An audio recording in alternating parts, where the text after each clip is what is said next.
Great. Okay. Thanks for the invitation. So we're going to change gears a little bit and talk more about molecular phenotypes.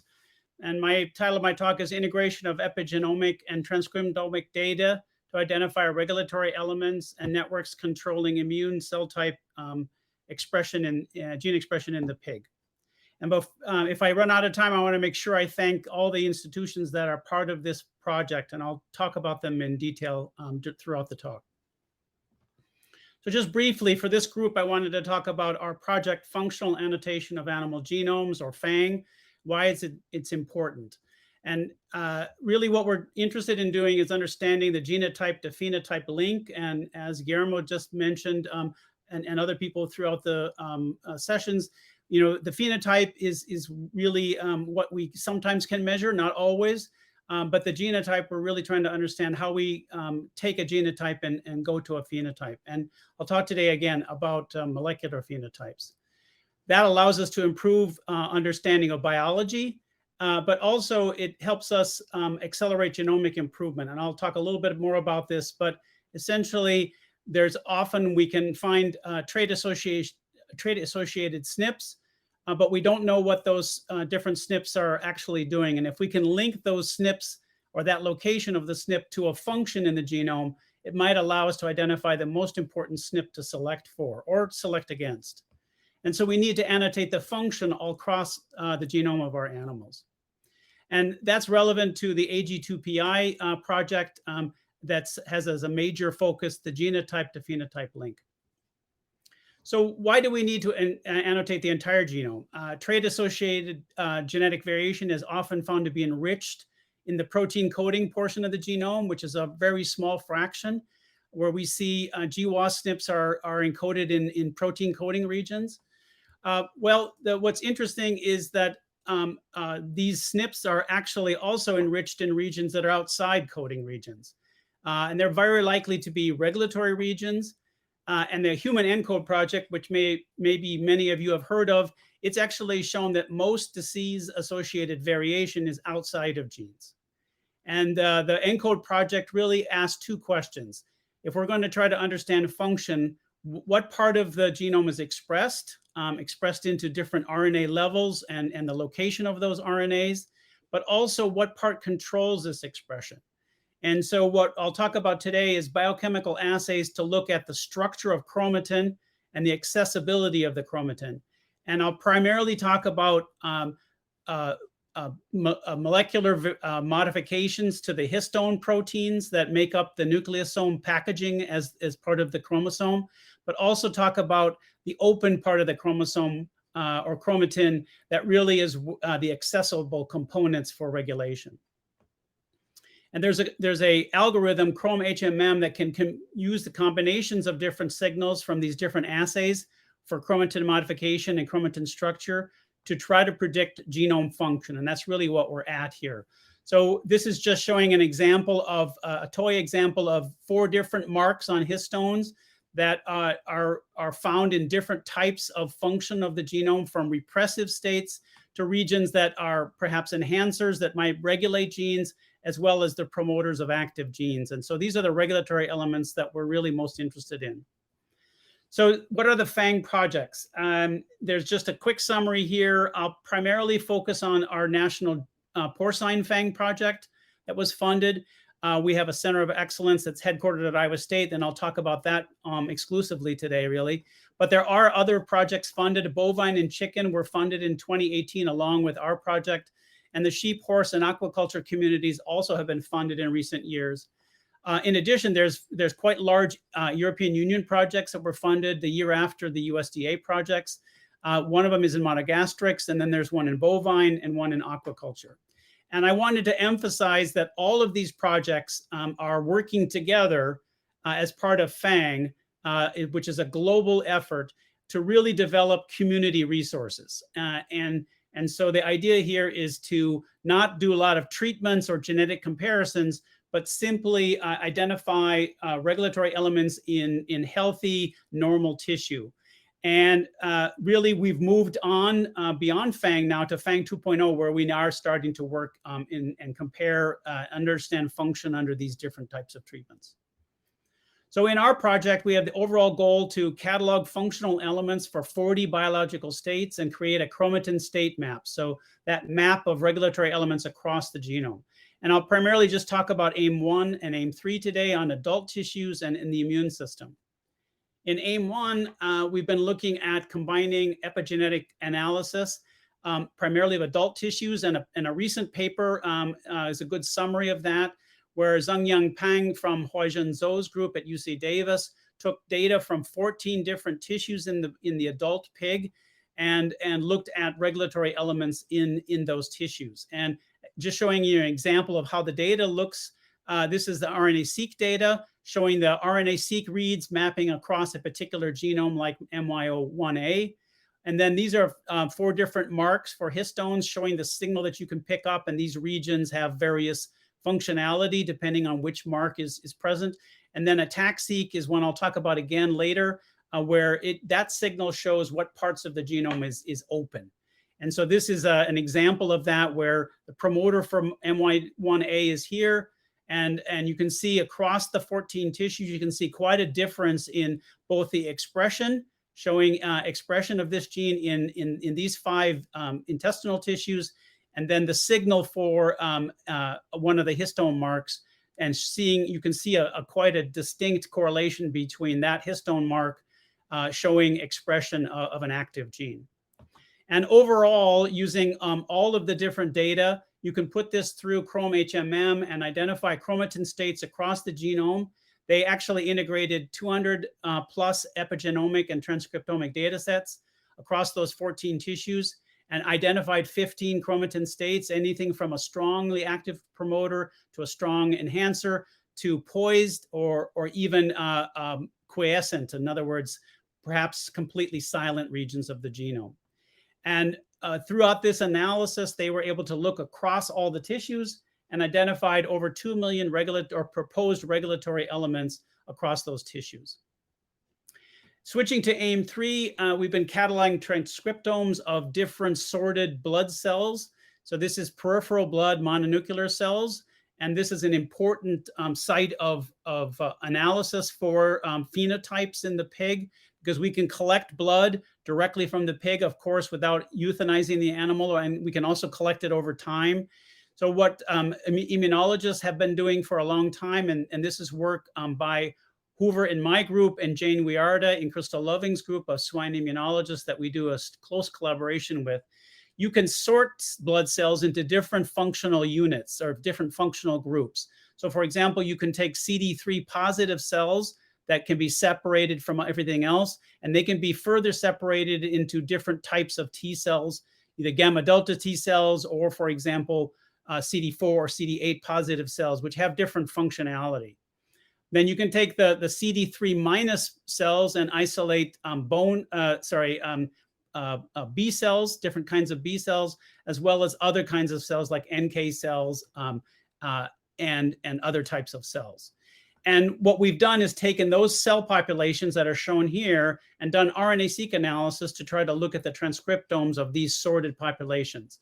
And this is a PCA plot to show that we can easily separate the major cell types. So monocytes and dendritic cells are up on the left, T cells are there on the right, and B cells can easily be separated in the middle. What you can also notice is that the different types of T cells that are shown here in the greens and blues are relatively difficult to separate from each other. And that's because they share a lot of similar genes. And so we have to go potentially to a more in-depth analysis, and I'll talk about that in a minute. But I also wanted to talk about methylation analysis in these sorted immune cell populations, because it gets us to a cis element discovery. And that's one of the things that I want to focus on in the future. Basically, when you methylate DNA, it tends to be a negative signal. So decreased DNA methylation is associated with increased gene expression.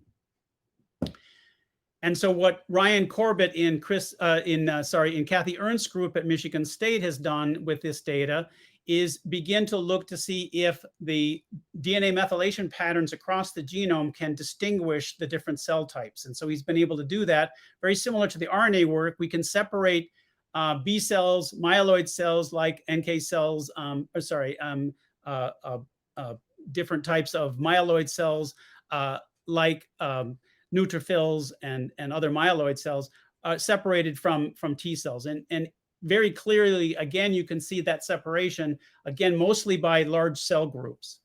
But what's more interesting is that he can look at regions of the genome that are differentially methylated within these different cell types and distinguish those regions that are methylated differently across cell type. And this is an example of that to really get to identifying cis elements.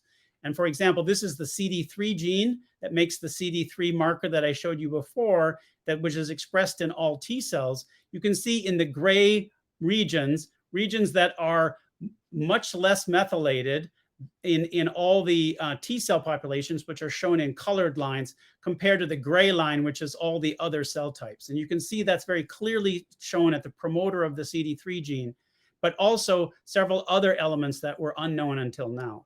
So we can really identify cis elements that potentially could be important for cis regulation using a DNA methylation landscapes. Ryan's taken this a little bit further and looked within those lowly methylated regions for cell types and identified enrichment of transcription factor motifs. So we can now even connect to transcription factors that could explain why different cells have different gene expression patterns through that regulatory control. Ryan's next step is to develop chromatin states for these cell populations, because we've collected all the histone marks and ATAC-seq data so that we can do chromatin states and open chromatin regions in these cell populations. In addition, though, we've also begun to work on a more detailed analysis, as I mentioned before, than these cell populations. It was great to have these 9 cell populations, but we realized that we could go a little bit further with single cell analysis.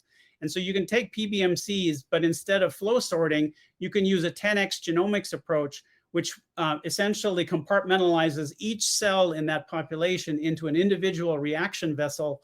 And then we can create essentially barcoded library from each of those cells.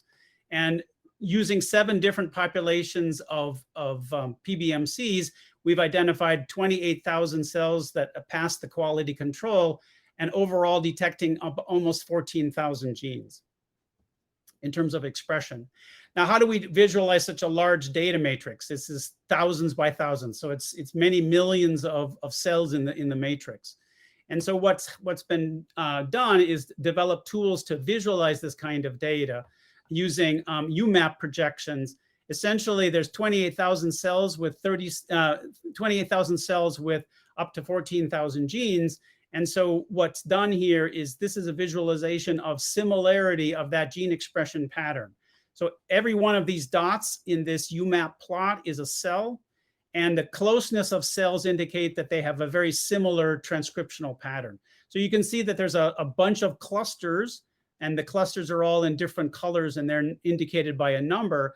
There's a bunch of cells that all have a very similar pattern. They're very different from the cells here or the cells here. And so now the next step for us is to try to understand what these cells types are. And so we've begun to do that by looking at genes as markers for particular cell types. And you can see that as you look across the bottom here and look at the different cluster numbers, you can see that these marker genes have clearly distinct patterns. And so that allows us to really identify the cell types that are present in these different clusters. And what we've been able to do is then identify 13 cell types, and that's shown here. For example, these are B cells, these are myeloid cells, and so forth. And I don't have time to go into a lot of detail, but just to give you an idea of that, we're able to actually identify the actual identity of these cells. And we've been able to further classify them using those different subclusters or clusters within a annotation to really identify the regulatory potential regulatory control of different types of cells. And so, for example, B cells have 10 different subtypes that we could then potentially look at. And in terms of an application to regulatory networks, we think that the single cell RNA-seq data provides thousands of tests of co-expression and gives us very high power to predict regulators and their target genes. So that can give us an idea that that a particular region of the genome that we've identified as a regulatory element is its target gene is downstream or upstream. But the point is that we can then connect genes and their regulatory elements and improve our ability to understand which SNPs are potentially important. We've taken that even a little further. A student in my group, Penny Yang, has been taking and been using chromatin accessibility analysis to find regulatory elements. And she's taken the bulk ATAC-seq even one step further and looked at single cell resolution. So just to give you a quick primer on ATAC-seq, essentially it allows us to identify open regions that are not bound by nucleosomes using an enzyme that will primarily recognize that open regions. And what we end up looking at is a DNA library that's primarily made up of those open regions that are cut by this enzyme. And when we map that to the genome, we can identify regions that we call peaks that represent that open chromatin region. And what's interesting is we can take those PBMCs, do the single cell ATAC-seq data, and then cluster those cells based on the chromatin accessibility. So this is not gene expression, but now the accessibility of the chromosome, each chromosome across the entire genome for each cell in this analysis, in this data set. So we had 17,000 nuclei of PBMCs, and we can identify 36 clusters. Again, this is similarity of chromatin accessibility patterns. And again, the chromatin accessibility pattern is a pattern of regulatory elements. And so if we want to try to think about annotating, how do we annotate these clusters? Well, we don't have gene expression data because this is chromatin accessibility data, but we can create what's called a gene activity score and look at correlation between a peak for open chromatin that's near a gene and look for correlation between the size of that peak and the gene expression pattern. And so then we can link open chromatin data to gene expression data. And by doing that, we can then go back and annotate our clusters into very specific different types of cells. And so now we'll be able to connect a cell type with its regulatory element pattern in the genome.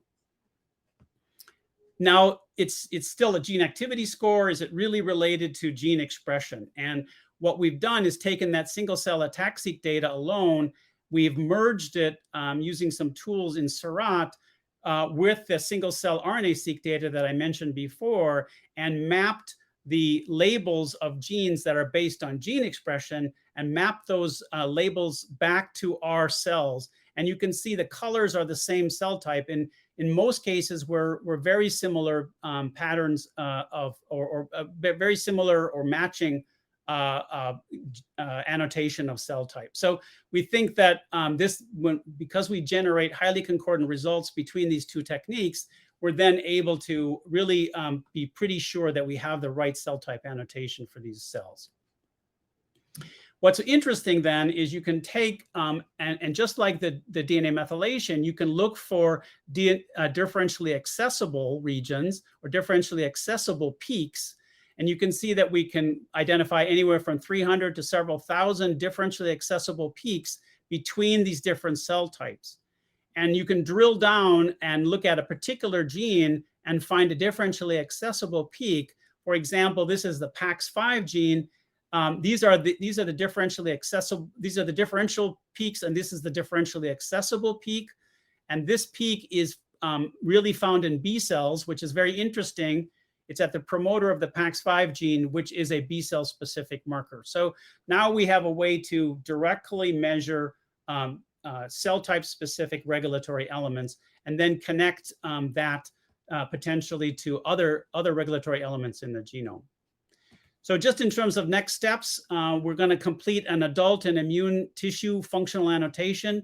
We're contributing to the pig tissue atlas. We have adult tissue and I have fetal tissue as well that I wasn't able to talk about today.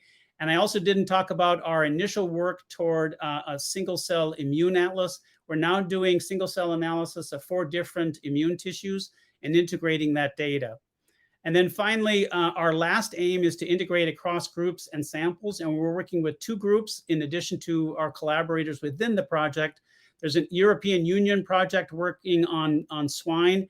And so we're working with them because before our project started, we worked together and to identify complementary tissues and stages. And so that will be an excellent integration. And then we're also working with Farm GTEx, which is linking epigenetics to the genetic variation.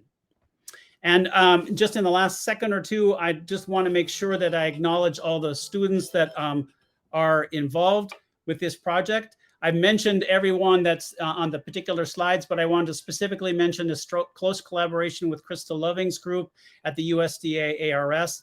And there are different institutions at UC Davis, Michigan State, and Tim Smith and Dan Noneman at Mark, and Joan Lunny at Beltsville that are also contributing to this project. And again, I'd just like to thank our funders at NIFA that was instrumental in getting this project underway. And with that, I'd be happy to answer questions.